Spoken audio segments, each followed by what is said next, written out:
It's another edition of Time About the Movies, and today we're taking a look at the movies of July 17th, 1992. Three movies to look at today, so let's go ahead and get right into it. Let's start with the big new release of the weekend, a sequel to one of the last great comedies of the 1980s. That was, of course, Honey, I Shrunk the Kids, and now we have the sequel, which is appropriately titled Honey, I Blew Up the Kid. The man who 2 years ago did the unthinkable Honey, I Shrunk the Kids is at it again. Call the command directory labeled primary laser drive. With a bigger lab Set final target. and a bolder experiment. All right, I confess, I did it. Did what? I blew up the baby. Mama. Walt Disney Pictures presents A Little Family Crisis Adam, put Daddy down. Stop before someone gets hurt. that's getting bigger My God, he's out. and bigger. He's over 100 feet tall. You stop right now! What's that? It's a tranquilizer cannon. That's my kid you're talking about. I'd have to insist that these two be taken into custody. The chase is on. The excitement is building. Move it! Higher. And the adventure is bigger than ever. Honey, this is dangerous! Don't worry. Rick Moranis. Honey, I Blew Up the Kid.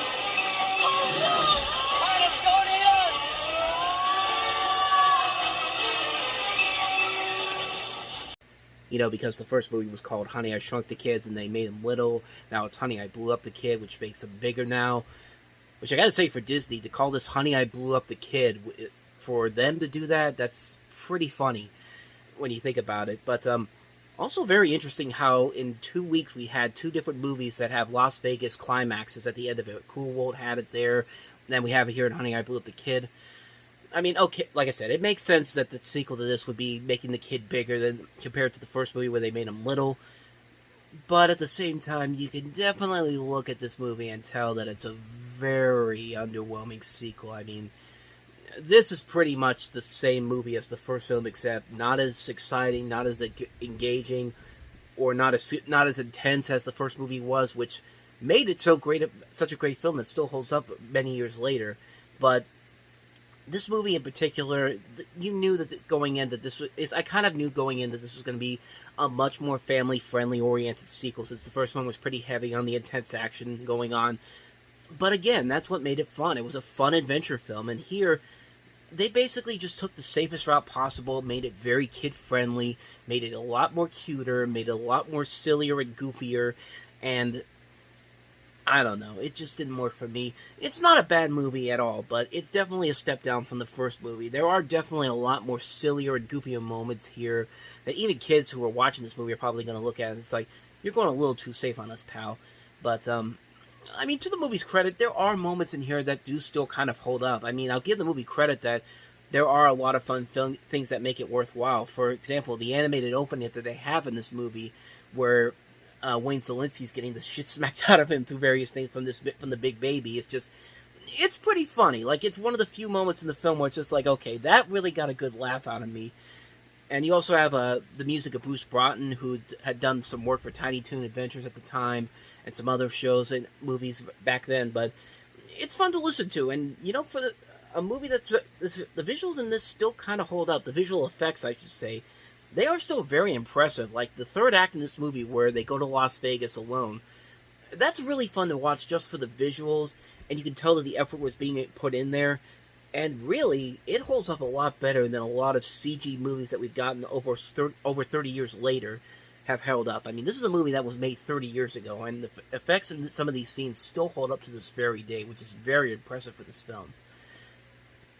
I mean, I guess Honey, I Blew Up the Kid is a definite step down from the first movie, but there are those few brief moments of enjoyment that make it kind of okay to watch. It was just part of a really bad summer where a lot of what was coming out was either huge disappointments or just terrible movies, and this would be in the category of huge disappointments. It's fine for what it is, but don't go in there expecting another Honey, I Shrunk the Kids, because this is definitely not it. So that's my thoughts on Honey, I Blew Up the Kid. Let's go ahead and move on to the next movie that we have here, which is Melanie Griffith in A Stranger Among Us. Emily, why did because we thought we could handle it ourselves.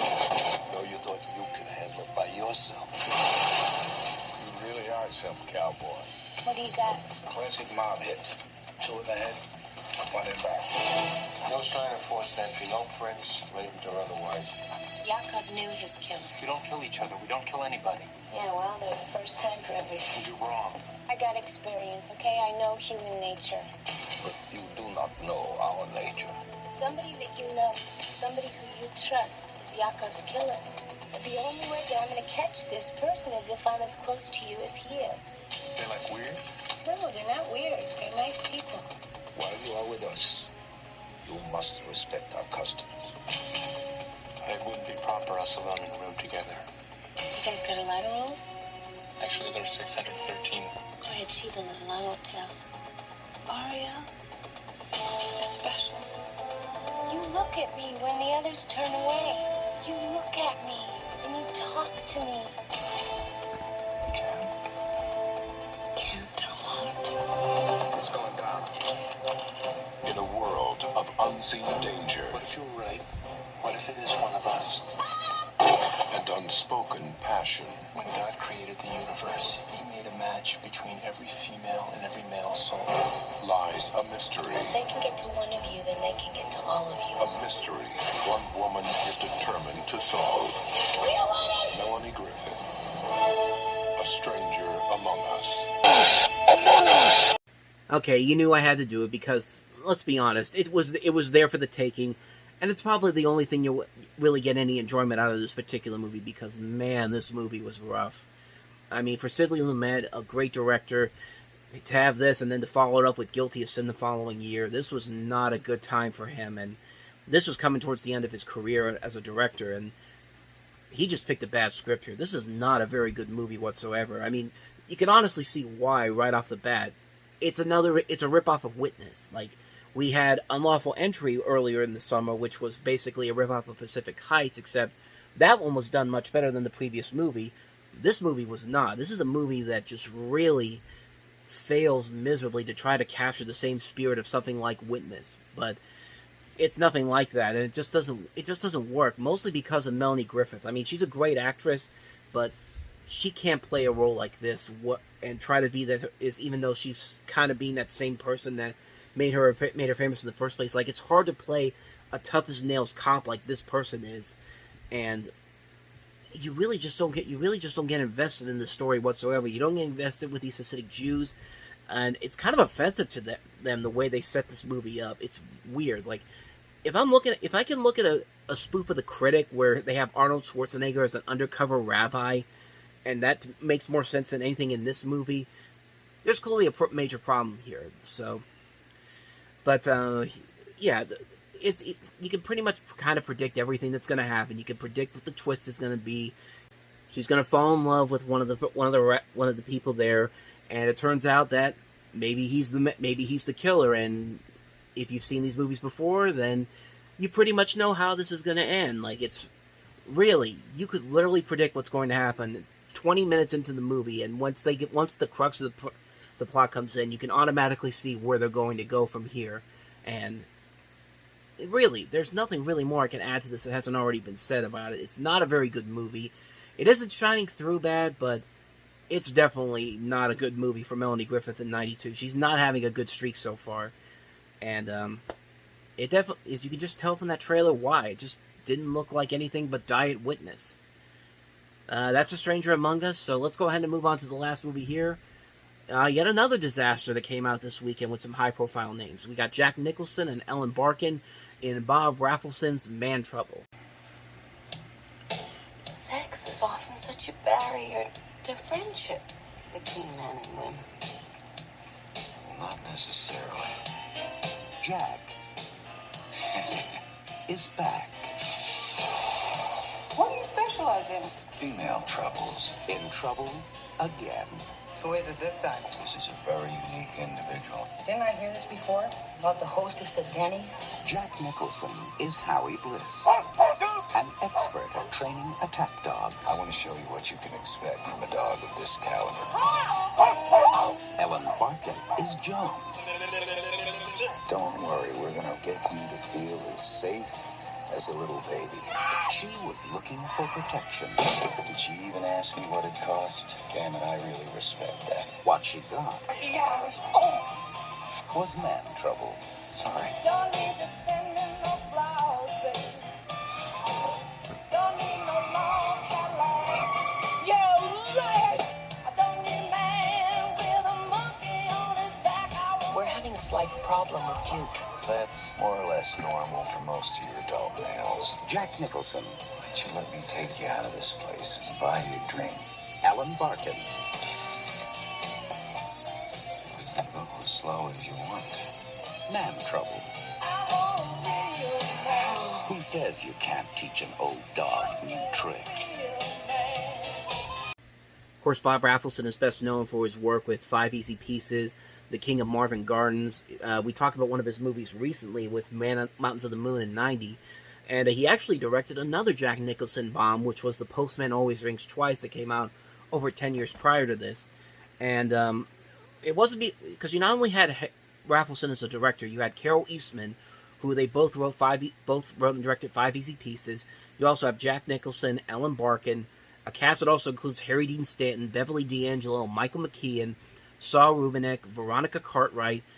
Just this ensemble cast here, and the stuff they're given is just not funny whatsoever. It's not a very good script whatsoever. It's a very bland, mediocre comedy that gives these really capable and talented actors nothing to do. There's nothing funny here, and it just feels like a comedy that's just not trying to actually be funny. It's just there to be there, cash in on the fact that we've got Nicholson and Barkin working together here, and it's just not working. It's just not working. It's just one of the most bizarre attempts to try to make something great that just doesn't work from the beginning.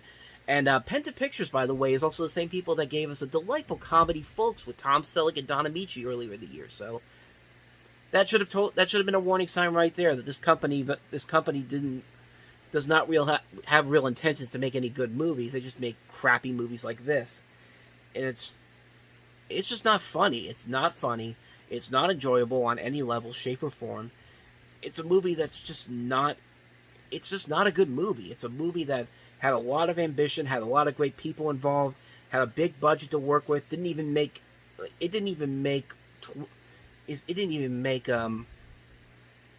do I want to say here? It didn't even make a sixth of its budget back. This was a $30 million movie that only brought in $4 million and pulled it from theaters almost immediately. A $30 million budget, an $8 million payday for Jack Nicholson. Fox, who put this out, expected to recover their $8 million from that. And this movie, I doubt that this movie ever made its money back.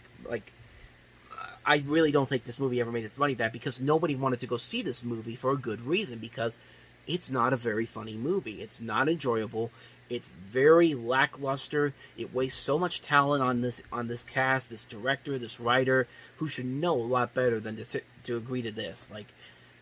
This is a bad movie. This is another really horrible movie that came out this weekend, and really, you should just avoid it. Avoid it like the plague, or in this case, avoid it like COVID. Maybe that should be my new slogan, because I used to say that about bad movies all the time. Avoid it like the plague. Avoid it like COVID. That should be the new thing for it. And now watch me keep using avoid it like the plague in other episodes. But bottom line is, Man Trouble's a bad movie. Avoid it at all costs. And so on that note, we wrap up another edition of Time About the Movies. Next time we meet, we look at the movies of July 24th. Only two to look at, including Damon Wayans in Mo Money. And we also have Mom and Dad Save the World. So, two comedies to look at. We'll definitely delve into those next time. But until then, thank you for watching. And as always, if you want to see more videos like this, please hit the playlist on the next page. Check out the previous episode. And I'll see you guys tomorrow for another episode. So thank you for watching. I'll see you next time. And until then, as always, take care.